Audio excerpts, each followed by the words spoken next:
environment. What this is, it's a virtualizer. You can take a downloadable package like Audacity, GK Realm, Skype. You can download it, the dev file or the installer package, and you can create your own little virtualized environment for that package, i.e., a portable package. On Linux, it's much more difficult to make a portable program because on Windows, if it works on this computer, you know it's going to work on that computer, and it's going to work on that computer, and it's going to work on that computer because they're all Windows. You know, on Linux, you know, there are different things that might not be installed where this program relies on it, and it works on my computer. Huh. Go load on your computer, and you'll get an error message saying this is not found, this is found, or it just won't show up. I see. You'll click it, nothing will happen. This gives you the ability, it says, I haven't tried it yet because I literally did this today, to take a package, download it, create your little own virtual environment, take that file, distribute it to any Linuxes. They say Fedora, Debian, OpenSUSE, CentOS, Ubuntu, Mandriva. Now, Red Hat, Fedora, Red Hat, CentOS, they're kind of interchangeable with a lot of things. Those three, I don't know if it's with this one. I see. So, we can try it. You know, he said he's going to try it. I said I'm going to try it. We're going to try it. All right. Good luck with it. Yeah. All right. Does that cover this one? Yes. Okay. All right, okay. I see the branch of the email now. Good. All right. That one's handled. Hope we did good with that one. For Eric, next one is a voicemail. And let me play it, which is what I'm going to do right now. Hey, Steve and Dor. This is Mr. Gadget, Bruce, calling in from Kansas City. I just thought I would make a comment. I have been on a vacation trip recently, so I've been falling a little bit behind on some of my podcast listening, but I did catch up a bit on some of my long drives to drive up from Kansas City to Missoula, Montana. So, Dor, you think you drove a long way with your family to go to Disney World. I drove twice that amount of time in 2 days, 11 hours, basically each day, 22 hours total. You're crazy. To get up there and to get back. But it was to see my daughter, and so it was worthwhile. Anyway, the whole idea of this Selenium little laptop to Angie, and we're dismissing it, and I think we're dismissing it kind of out of turn. I'm kind of surprised. There are a lot of people, not everybody, but and maybe not the Linux for the rest of us, you know, newer person in the Linux world, but a lot of the more experienced non-newbie types spend their whole day in a terminal window anyway. You don't have to bring up the GUI. I'm trying to remember my system 5 unit stuff. I believe in X11 it's level 5 is bringing up the GUI and whatever the manager you're using. But if you come up in level 2 or 3 or whatever it is, you just get a command line. You don't even need terminal window. And this sounds like a machine that would have enough horsepower to do lots of interesting command line stuff. Maybe even be a little, I think somebody said you could buy one that's cheap as $40. If it's got one Ethernet port that works and you can get a USB Ethernet port to plug into it, you could use it as a little router, and you wouldn't even have to run it headless. You just flip the thing open, do your configuration on it, and then flip the lid down, stick it somewhere. It's probably real quiet, and maybe it's a little media server, or maybe it's a router, or maybe it's a various other kinds of things that don't require a GUI. So if I can buy one cheap enough, that's cheaper than some of the other things that I am hacking, put some Linux on it to do this kind of stuff. I think I might actually try to find one just to see if I can't install some command line version of Linux on there and see what I can do. So that's just an idea. You don't have to go into a GUI. If you swear you spend all day in a command line, then maybe this is fast enough for that. Anyway, always enjoy the show and keep up the good work, both of you. And we'll talk to you later. Bye. Awesome. Hold on. Who was it from? Let me just play the beginning again.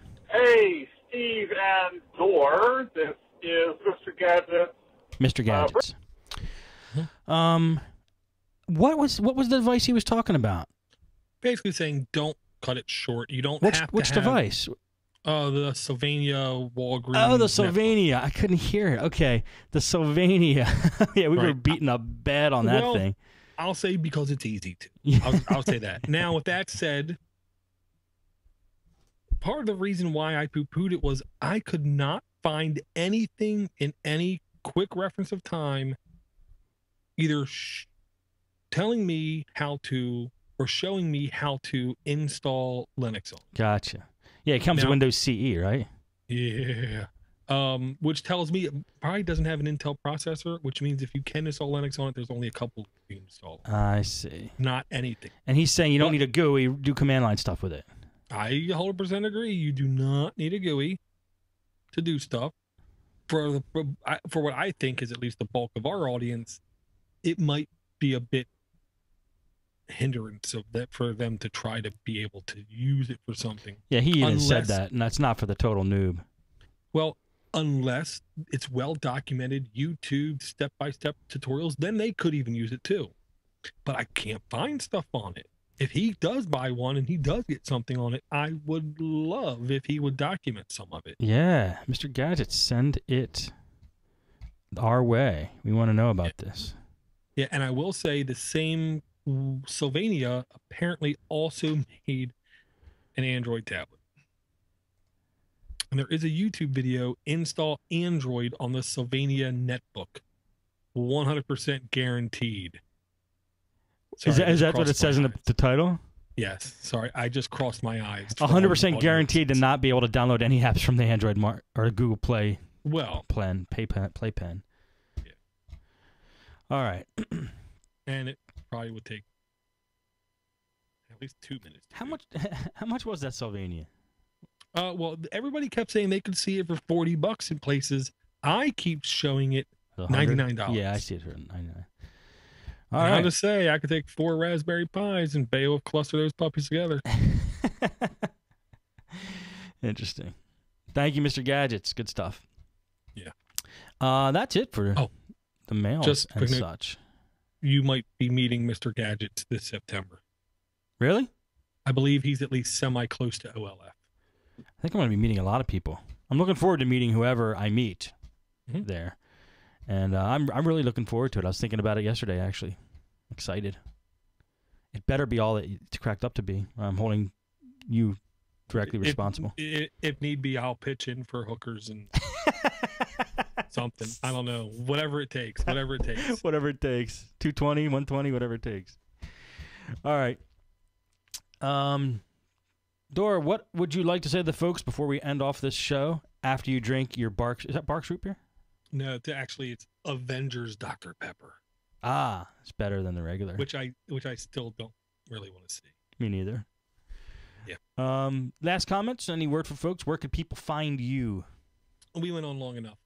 I need to post details of this Raspberry Pi giveaway at doortodoorgeek.com. Hopefully that will be done by the time the podcast is done. Either way, I want to thank everybody for downloading. Thank everybody who already sent in emails. Don't forget, enter as often as you like. Simple command line command or a simple bash script doing anything you think is cool, different, unique, needed, vital, whatever. Now, can I say something? Yeah. Guys, be nice to Dora. I'm assuming you're all going to do this. You're all gentlemen. You all like to play fair, and you're all nice people. Don't go find a site that has a list of 1,000 command line items and just send them 1,000 emails. Well, I will say if I get anything close to a mass number in a very short time frame and they all link back to the same site, Not only are you disqualified, you are banned for life from any communication with Dora. No, I just made that up. All right, go ahead, man. What else were you going to say?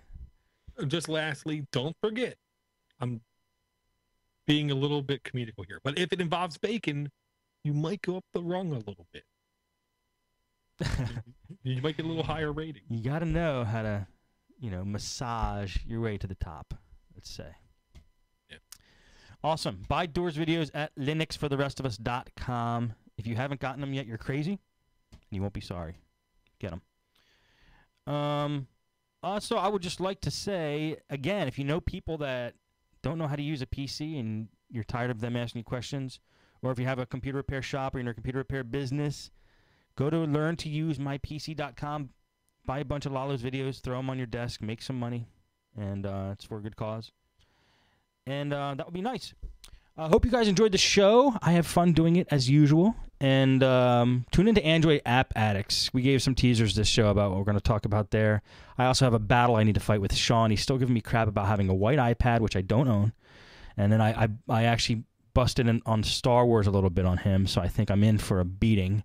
So I'm going to have to defend myself. I said Luke wears a white dress in every Star Wars movie. And dude, you're on your own. Yeah, I kind of walked right into that one.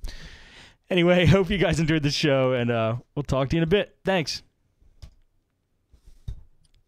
Okay, is Russ still here? Russ Winter, Mr. Techie Geek. It looks like he's still here. Because I'm lazy, and if I can speak it, I'll speak it. He's in the chat. But okay. I'm often in chat rooms, and I'm actually not there. I know, that's what I'm afraid of. International, domestic rate, and $5. Skype sucks, man. I want to try something different. We'll try Hangout. I'm interested in trying Mumble, too. How does that work out for you guys? Mumble audio only. Yeah, Mumble audio only. Yeah. Honestly, it works good. The thing that we learned was that you can set admins to a room, and what you can do is you can basically say no one can enter the room unless you are an admin. So even if people stumble across the server, they can't just join. I gotcha. Okay. That'll be not our last resort, but it will be a resort. Put it that way. What did you want to ask, Russ? If he's still here, I don't see him in the chat. Honestly, I'm not going to lie. He wants to borrow their Pi for 2 weeks. What does he want to do with it? I don't know. I don't care. One of his hobbies? Oh, man. His wife, man, I better not put a real return address in that box. His wife might get it. Look at that address. But look, and I'm not trying to sound dumb. It looks like it's $5.35 for USPS priority mail box. That would fit it perfectly. I'm absurdly broke. So if he wants to borrow it, he just send me that money and I hook him up. Gotcha. Lalo just sent me some promos to play. Cool. Perfect timing. After the show. That's what he did last time. He sent me the link right after the show saying, here's your membership. Dude, well, I'm actually doing Podnuts Daily this week with Corey. Remember Corey? I know the name. Corey Knapp. Corey Knapp. Blind technician. Oh, yeah. Yeah, that guy rocked, man. Down to earth, cool dude. Yeah, and I liked his techniques. And he said, because how he has everything laid out, he basically has his drive, he puts in there, he boots to it, and everything